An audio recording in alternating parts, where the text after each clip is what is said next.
The storm had rolled in earlier than the forecast predicted, shaking the windows of our little coastal house with each clap of thunder. Rain battered the roof in an unrelenting rhythm, like the tide pulling at the cliffs just beyond our backyard. It wasn't the first storm we'd weathered since moving here, but something about tonight felt different. Heavier, maybe. I'd tried to shrug it off as exhaustion from the long workday, but as I settled into the worn corner of the couch with my book and a steaming mug of chamomile tea, that sense of unease clung to me like the damp air. Ethan was out in the garage. I could hear the faint clatter of tools even over the rain, the occasional sound of metal on metal cutting through the storm. He spent hours out there most evenings, tinkering with one project or another. An old motorcycle, a broken toaster, anything he could take apart and try to piece back together. It was his way of escaping, I supposed. I never asked him outright what he was running from, though I had my guesses. A mother knows when her son is carrying something too heavy for him to say out loud. The power flickered for the first time just as I was reaching the end of a chapter. The lamp beside me dimmed, and then steadied again, casting its warm light across the room. I set the book down and glanced toward the garage door, half expecting Ethan to come in and check the breaker. But there was nothing, just the rain, the thunder, and the faint metallic sound of him working. I sighed and turned back to my tea, cradling the mug in both hands as I stared into the fire crackling in the hearth. I didn't hear the door open. I only realized Ethan had come in when I caught the shift in the air, a sudden stillness that wasn't there before. He stood just inside the living room, leaning against the door frame, his arms crossed over his chest. His dark hair was damp from the mist that must have crept into the garage, and his t-shirt clung to his shoulders. He didn't say anything at first, just looked at me with this expression I couldn't quite read. Not anger, not sadness, but something quieter and heavier, like the storm itself. "You okay?" I asked, my voice soft against the backdrop of the rain. He shrugged and looked away, his eyes landing on the fire instead of me. "Yeah," he said, but his voice didn't match the word. I gestured toward the couch, shifting to make room for him. "Come sit. It's warmer in here than the garage." For a moment, I thought he was going to brush me off and retreat back to his tools like he always did when he didn't want to talk. But then he nodded and crossed the room, his steps slow and deliberate. He sank down into the other end of the couch, keeping a noticeable distance between us, though the tension in the room didn't lessen. If anything, it grew sharper. "Storm's pretty bad tonight," I said, trying to fill the silence. "Reminds me of that hurricane we had the first year we moved here." Ethan nodded again but didn't respond. His gaze stayed fixed on the fire, the orange glow reflecting in his brown eyes. He was quiet, too quiet. Normally, he'd at least mumble a response, even if it was just to humor me. But tonight, he seemed far away, like his mind was somewhere I couldn't reach. I wanted to ask him what was wrong, but the words caught in my throat. Maybe I was afraid of the answer. Maybe I just didn't know how to ask. The power flickered again, and for a brief moment the room was plunged into darkness. When the light returned, Ethan was staring at me, his expression unreadable. I opened my mouth to say something, anything, but he spoke first. "Do you ever feel like..." He trailed off, shaking his head as if dismissing the thought before it could take shape. "Like what?" I prompted gently. He hesitated, his jaw tightening. "Like you're stuck. Like no matter what you do, you can't move forward." I felt my chest tighten at the rawness in his voice. "Sometimes," I admitted, "but it doesn't last forever, Ethan. You'll find your way." He let out a bitter laugh, one that didn't reach his eyes. "Yeah, sure." The silence that followed was deafening, broken only by the sound of rain against the windows. I wanted to reach out to him, to bridge the gap between us, but something held me back. There was a heaviness in the room that I couldn't shake, a feeling that this moment was different from all the others. I couldn't quite place it, but it lingered, pressing down on me like the storm outside. Ethan leaned forward, resting his elbows on his knees and burying his face in his hands. "I'm sorry," he muttered, his voice muffled. "I didn't mean to." "Ethan." I cut him off gently. "You don't have to apologize. Just talk to me. Whatever it is, you can tell me." He didn't respond, and for a long time we just sat there, the fire crackling between us. I could feel the weight of his unspoken thoughts pressing against me, but I didn't push him. I knew better than to rush him when he was like this. Whatever he was holding on to, it would come out when he was ready. I just didn't realize how much it would change everything. The fire had burned down to embers by the time Ethan finally spoke again. He hadn't moved from the edge of the couch, his shoulders hunched, fingers laced together as he stared at the glowing coals. I sat quietly, waiting. I knew better than to press him. He needed to come to this on his own. Still, the silence stretched so long, it felt like the storm outside had seeped into the room, heavy and unrelenting. "I don't know how to say this," he began, his voice rough, like he'd been holding the words back for too long.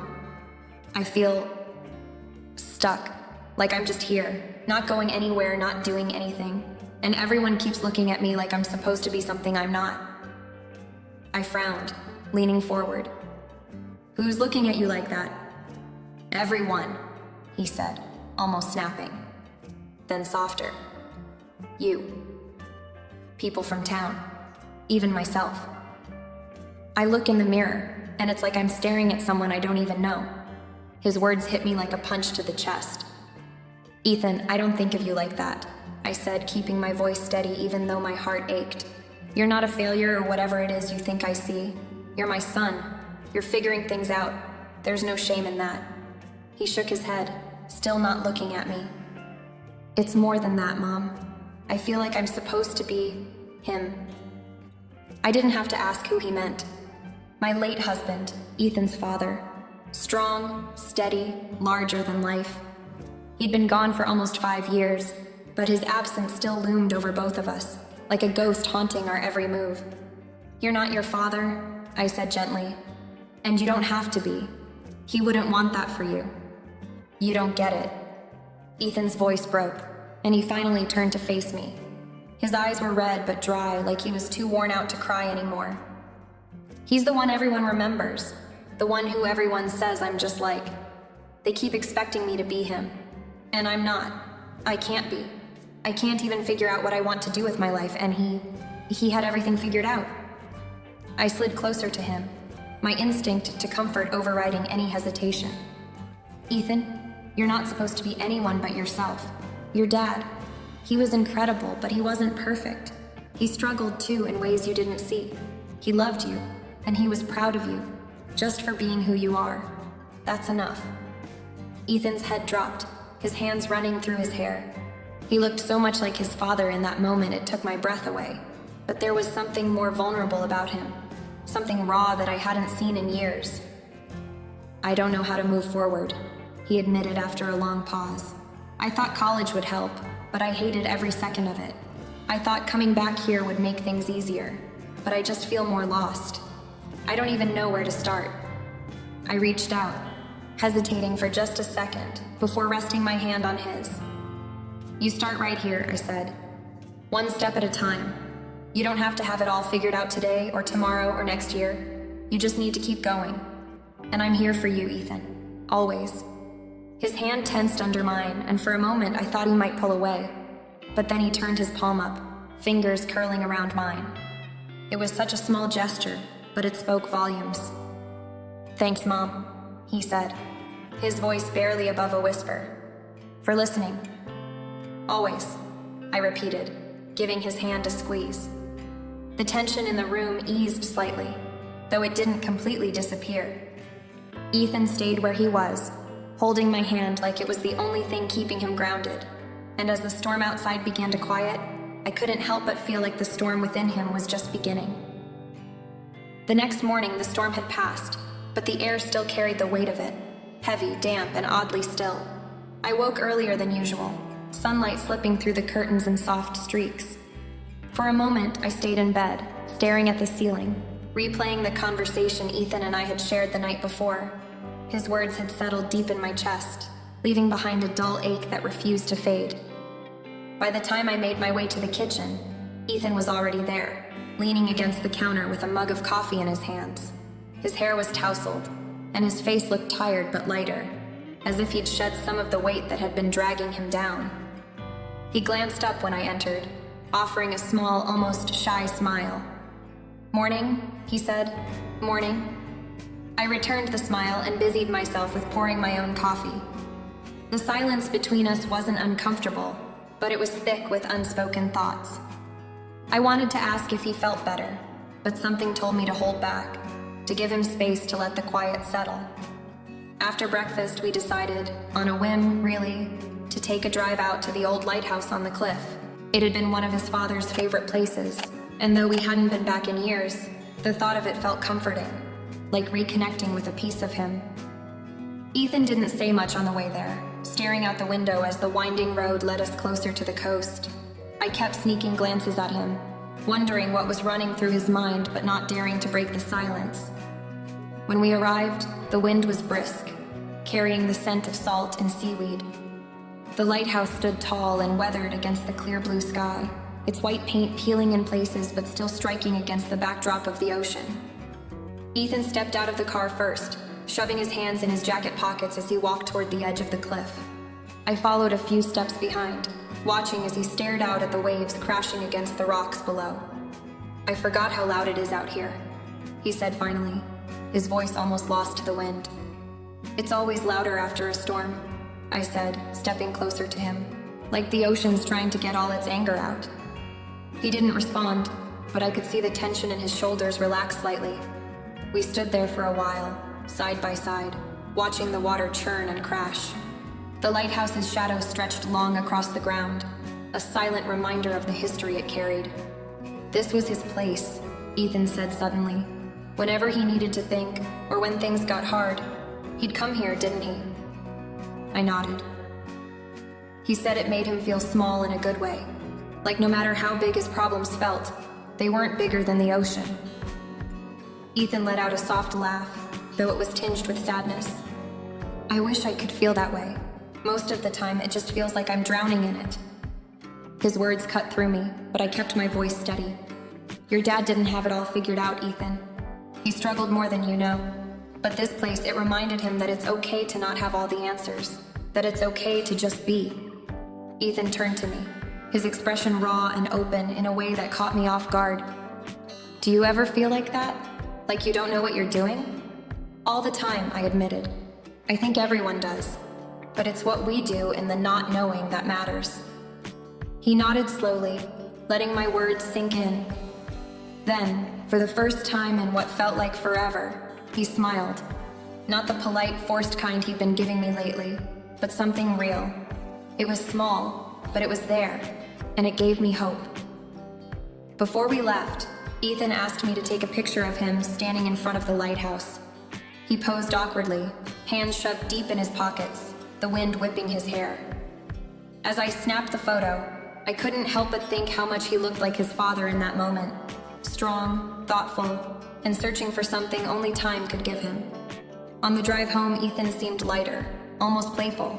He turned on the radio, flipping through stations until he found an old song we used to listen to when he was a kid.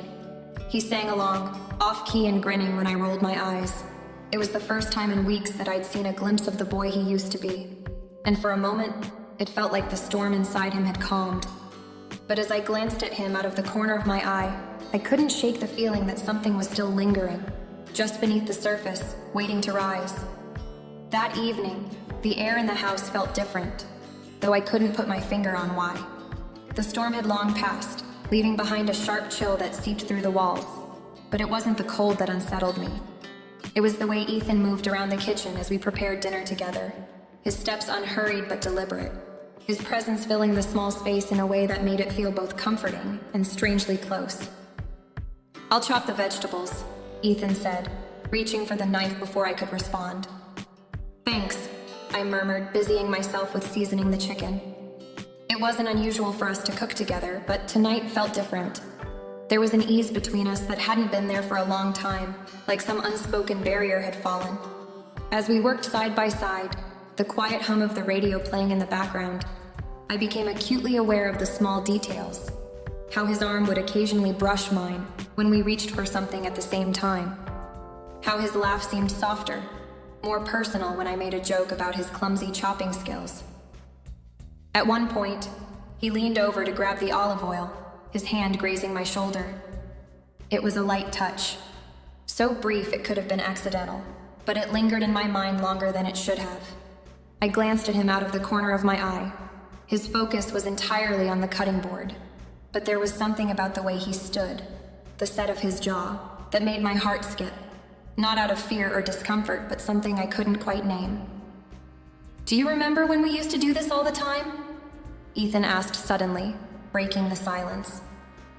I blinked, caught off guard by the question. "What do you mean?" "Cook together before Dad got sick." He paused, the knife still in his hand. It felt simpler then. "It was," I admitted, my voice soft. "But that doesn't mean it can't be good now, too." Ethan smiled, a small, wistful curve of his lips. "Yeah, maybe." We finished cooking and sat down to eat, the conversation light but flowing easily. For the first time in weeks, it felt like we weren't just coexisting in the same space, but truly connecting. Yet, even as I laughed at his story about a prank he and his friends had pulled years ago, there was an undercurrent of tension I couldn't ignore, a charge in the air that made every glance, every laugh, feel heavier than it should. After dinner, as we washed the dishes together, Ethan reached past me to grab a towel. His hand brushed mine, and I froze for a split second, the warmth of his touch spreading through me before I could stop it. He didn't pull away immediately, and when our eyes met, there was something in his gaze I couldn't quite place, an intensity that made my breath catch. "Thanks for dinner, Mom," he said, his voice lower, almost husky. "You helped," I replied quickly, turning back to the sink to hide the flush creeping up my neck. When the kitchen was finally clean, I excused myself, claiming I was tired, though I knew sleep was the last thing I'd find. As I climbed the stairs to my room, I felt Ethan's eyes on me, lingering just a moment too long. In the quiet of my room, I sat on the edge of my bed, trying to sort through the confusion swirling inside me. There was nothing overtly wrong, nothing I could point to as inappropriate, and yet, I couldn't shake the feeling that something between us had shifted. It wasn't just the closeness we'd rediscovered, it was the way it felt, like a thread pulled too tight, ready to snap.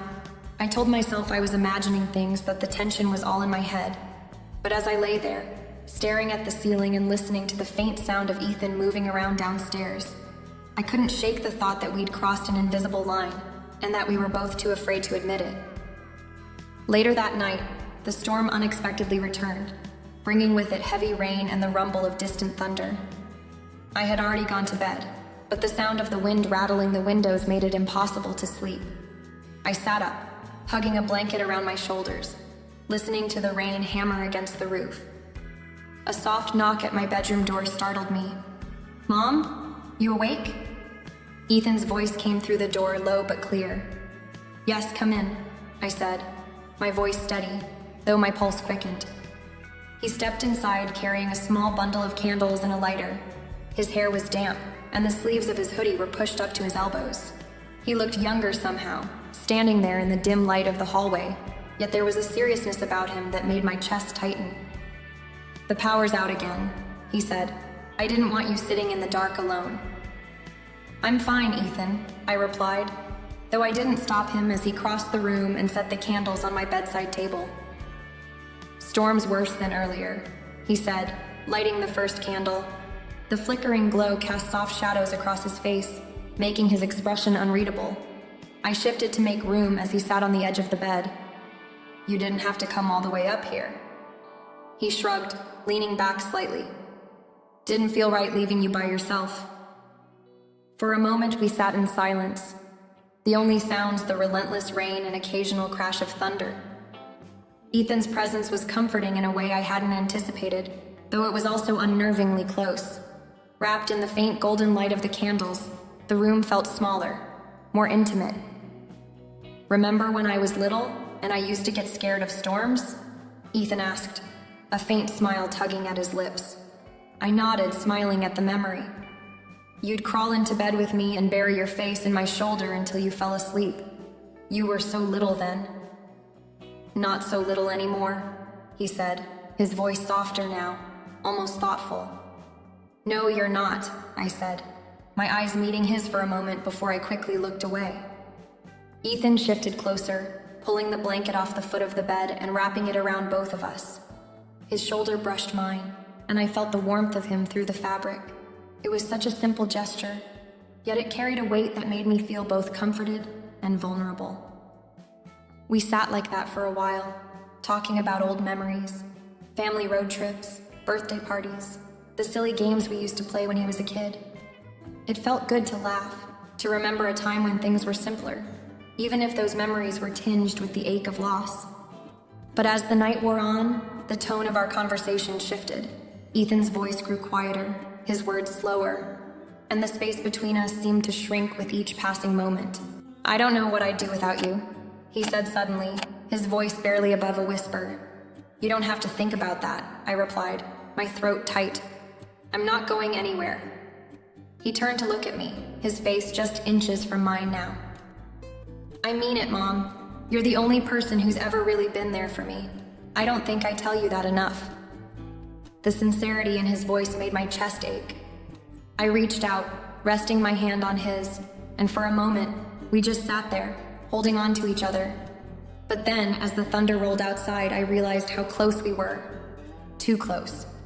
His gaze lingered on mine, and I felt my breath catch in a way that had nothing to do with fear. The moment stretched, taut and fragile, and I wasn't sure whether I wanted to break it or let it pull me further in. I pulled my hand away, standing abruptly. "I should check the windows," I said, my voice too loud, too sudden. Ethan blinked, as if coming out of a trance. "Yeah, sure," he said, leaning back and running a hand through his hair. As I moved around the room, adjusting the curtains and fussing with the windows that didn't need fixing, I tried to steady the whirlwind of emotions inside me. When I finally turned back, Ethan was still sitting there, his expression unreadable, the candlelight casting shifting shadows across his face. "Good night, Mom," he said finally, standing and heading toward the door. "Good night," I replied, though my voice wavered. When the door clicked shut behind him, I exhaled a breath I hadn't realized I'd been holding. Alone again, I sank back onto the bed, my mind racing. The storm outside seemed insignificant compared to the tempest brewing within me. The following morning, the storm had passed, leaving the world outside shrouded in a misty calm. Sunlight filtered weakly through the rain-streaked windows, and the rhythmic sound of dripping water echoed from the eaves. I went about my usual routine, brewing coffee and straightening the living room, but everything felt off. My mind kept circling back to the night before, the way Ethan had looked at me, his words, his proximity. I busied myself hoping to shake the unease, but it wasn't long before Ethan came downstairs. He looked different this morning, lighter, somehow, like a weight had been lifted off his shoulders.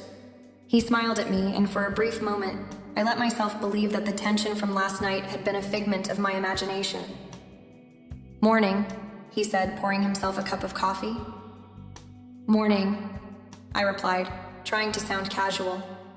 He leaned against the counter, sipping his coffee and watching me. "Thanks for last night. I really needed that." "Anytime," I said, forcing a smile.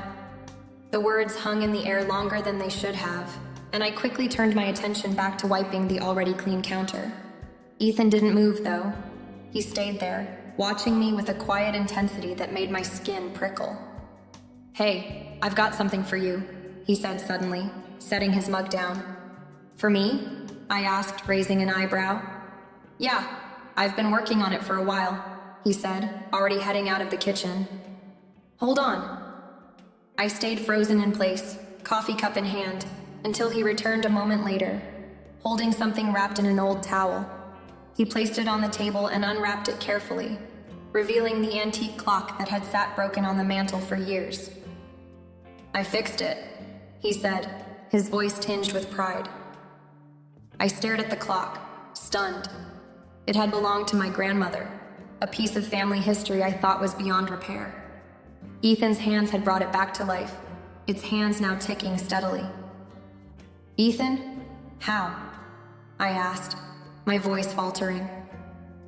He shrugged, a sheepish smile tugging at his lips. "It took a lot of trial and error, but I figured it out. I knew how much it meant to you."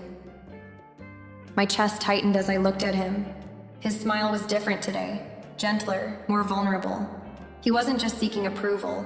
There was something deeper behind it, something unspoken. "Thank you," I said, stepping closer and placing a hand on his arm. This means so much to me. He looked down at my hand, then back up at me. You mean a lot to me, he said softly, his eyes holding mine. The moment stretched, charged with an intensity I couldn't ignore. I quickly pulled my hand away, stepping back and fumbling for something to say. You didn't have to do this, I said, trying to shift the focus. But it's beautiful, really. He nodded, his expression unreadable now. I wanted to, for you. For the rest of the day, I couldn't shake the feeling of his gaze lingering on me, the warmth in his voice when he spoke, or the subtle shift in the air whenever he entered the room. He wasn't just my son anymore, not in the way I'd always thought of him. Something had changed, and no matter how much I tried to push it aside, I couldn't stop noticing the small things. The way his touch lingered when he handed me a dish. The way his smile seemed meant only for me. I felt guilty for noticing, but I couldn't help it. And as the day wore on, I began to wonder if he noticed too. The next few days passed in a strange haze. Ethan and I fell back into our usual routines, or at least that's how it appeared on the surface. I cooked breakfast, he tinkered in the garage, and we shared small conversations over meals. But underneath the ordinary rhythm of life, there was a new awareness that neither of us acknowledged aloud. It was Sunday evening, and the house was unusually quiet. Outside, the storm's aftermath lingered in the air, the faint sound of waves crashing against the cliffs breaking the stillness. I decided to step out onto the porch for some fresh air, carrying a blanket to shield against the chill. Moments later, Ethan joined me, his hands stuffed in the pockets of his jacket. Mind if I sit? He asked, motioning to the chair beside me. Of course not, I said, trying to sound casual. He settled in, leaning back as we both stared out at the dark expanse of the ocean. For a while, neither of us spoke, the silence filled only by the rhythm of the waves. I thought back to when he was a little boy, how he'd cling to me during storms, seeking comfort in my arms. The memory should have brought a sense of simplicity, but instead, it felt complicated, tangled with the emotions I'd been wrestling with these past days. Remember the lighthouse? Ethan asked suddenly, his voice soft. I nodded. Of course. Your dad loved taking you there. Ethan smiled faintly, his gaze fixed on the horizon. I think about it a lot, how simple things used to be, before everything. I didn't need to ask what he meant. Losing his father, the weight of expectations, the pressure he'd put on himself to be the man of the house. You've been through so much, Ethan, I said gently. You don't have to carry it all alone. He turned to me then, his eyes searching mine. I know, it's just... You're the only one who really gets me, Mom. You always have. His words landed heavier than I expected, and for a moment I didn't know how to respond. You're my son, I said finally. Of course I do. But there was something in the way he looked at me, something deeper, more intense than gratitude. I felt it in the way he leaned closer, the way his voice softened when he spoke again. You're more than that, he said quietly. You're everything to me. My best friend, my anchor. My breath caught, and I looked away, hoping the dim light of the porch would hide the flush I felt creeping up my neck. Ethan, you're everything to me too. You always will be. He shifted closer, just enough that our arms brushed. The contact sent a wave of warmth through me, even as my mind screamed at me to pull away. Instead, I stayed still, letting him rest his head on my shoulder like he used to when he was little. I'm glad we have this, he murmured. Me too, I whispered, though the words felt heavier than I intended. As the waves continued to crash in the distance, I couldn't shake the feeling that the boundaries between us had shifted again, in a way neither of us fully understood, or dared to name. The final night of the storm arrived, the air still heavy with the scent of rain and salt. The power had returned earlier in the day, but the dim lighting inside the house didn't seem to brighten the charged atmosphere that lingered between us. Ethan and I spent the evening quietly, as if words might stir something we couldn't contain. After dinner, I retreated to the living room, wrapping myself in the comfort of the armchair near the fire. I expected Ethan to head to his room, as he usually did. but instead he appeared moments later, holding 2 steaming mugs of tea. "Thought you might want this," he said softly, handing me a mug. "Thank you," I replied, the warmth of the tea seeping into my hands as I avoided meeting his gaze for too long. He sat down on the couch across from me, the flickering firelight casting long shadows over his face. For a while, we sipped our tea in silence, the sound of the rain outside a soothing rhythm against the windows. But then Ethan spoke. "Mom," he began, his voice steady but quieter than usual. "I need to say something." I set my mug down carefully, bracing myself. "What is it?" He leaned forward, his elbows resting on his knees, his hands clasped together. "These past few days, I don't even know how to explain it. I just feel different, like something's changed." I didn't respond right away, my heart thudding heavily in my chest. I could feel it too, the undeniable shift, the weight of unspoken emotions growing between us. "Ethan," I said finally, choosing my words carefully. "We've been through a lot together. The storm, the memories of your dad. It's natural to feel closer in times like these."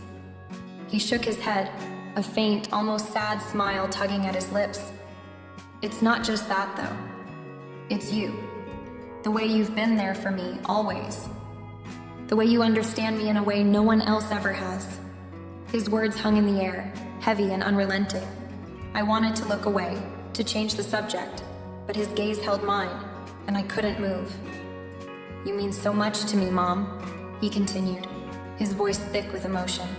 "I don't even know what I'd do without you." Tears stung my eyes and I blinked them away, forcing myself to smile. "You mean everything to me too, Ethan. You always have." But he didn't stop there. He reached out, his hand covering mine where it rested on the armrest. The gesture was simple, yet it carried a depth that made my breath catch. "I'm not just saying this as your son," he said, his voice barely above a whisper. "You're the most important person in my life, and not just because of everything you've done for me. It's because of who you are." My throat tightened, and for a moment, I couldn't speak. The fire crackled softly, filling the silence between us. "Ethan," I began, my voice trembling. "I don't know what to say." "You don't have to say anything," he replied. "I just needed you to know." His hand lingered on mine, and I didn't pull away. I couldn't. The storm outside had finally cleared, but the storm inside, between us, was far from over. As the night stretched on, we sat in silence, the weight of his words pressing down on us. I didn't know what the future held, but I knew one thing for certain. Our relationship had changed forever, and there was no going back.